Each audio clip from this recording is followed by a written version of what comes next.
Hola, ¿cómo estás? Espero que te encuentres muy bien. Hoy vamos a conversar acerca de la fundación de nuestro país, el Ecuador. Ya en clases anteriores hemos hablado de cómo estaba estructurado políticamente nuestro país. Hoy vamos a analizar cuáles fueron los primeros pasos y cuál fue la primera estructura administrativa que tuvo cuando se proclamó como un país libre y soberano. Para ampliar esta parte teórica, puedes dirigirte a las páginas 14 y 15 de tu texto.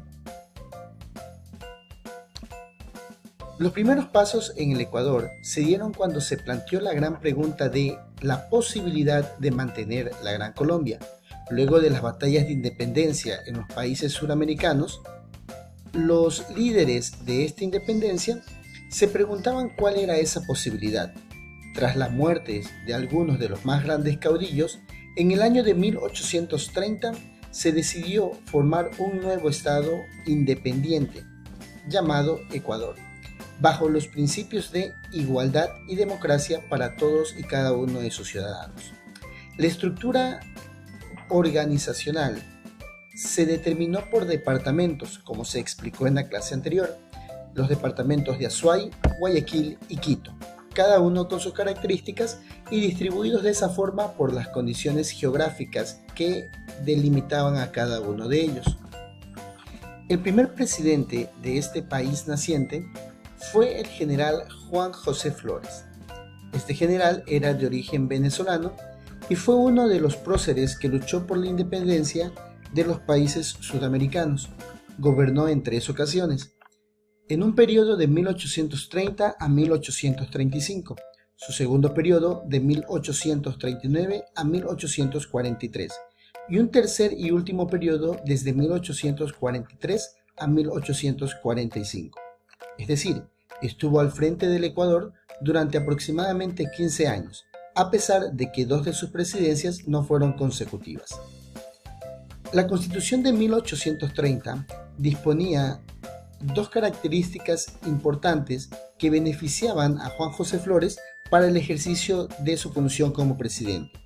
La primera de ellas era que reconocía a cualquier ciudadano extranjero como ecuatoriano siempre y cuando, luego de las batallas independentistas, hubiese permanecido dentro de alguno de los 3 departamentos que conformaban el nuevo país formado.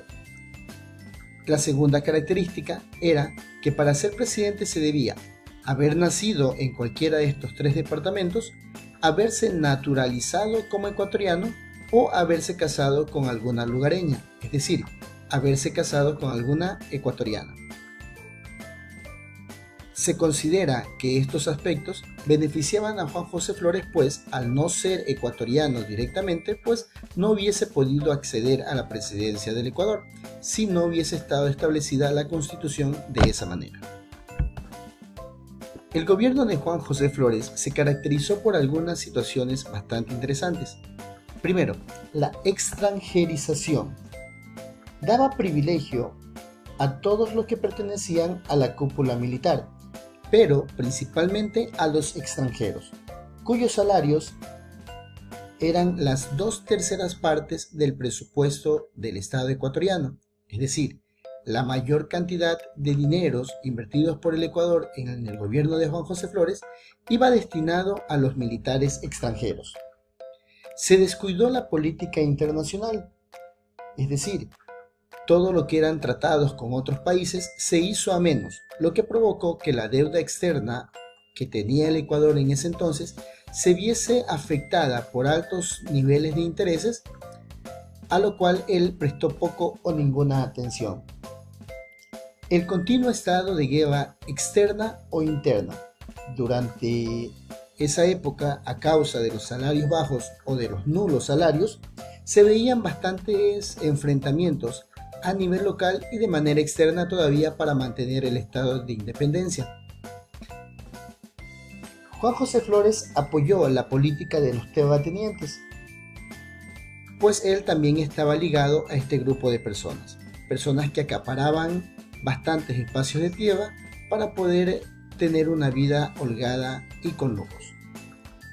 Su gobierno también estuvo marcado por mucho autoritarismo, es decir, Él imponía las leyes que tendrían que promulgarse y el Estado simplemente tenía que obedecerlas.